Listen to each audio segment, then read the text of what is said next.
So you know that saying, all press is good press? Well, it seems it's not the case when commercial aircraft is the topic of the day. So what we're seeing is a new survey from Quantum Metrics showing that these headlines about aircraft and airlines that have been in the news recently are affecting how travelers feel about taking to the friendly skies. We're seeing some people saying they're limiting how much they're flying, and about 1 in 5 is saying they're now looking at a factor that very few used to look at before, and that is the aircraft itself. Now, the study didn't specifically name Boeing. However, a VP at Quantum Metrics says that it is inferred that the headlines about quality control problems at Boeing are behind these changes in passenger behavior.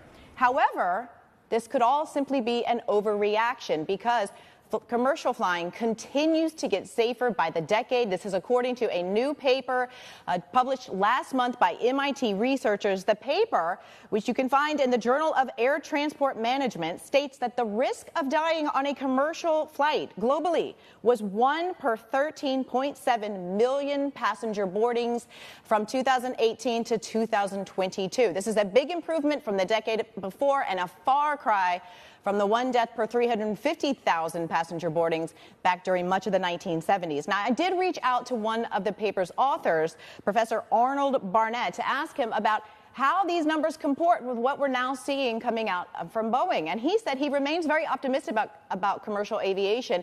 He even cited the door panel that flew off the Alaskan Airlines flight earlier in January of this year, saying that even when a crisis happens, safety mechanisms kick in and the pilots can land the plane safely. So he said, in his mind, that incident shows more about the safety of airlines than it does about the dangers.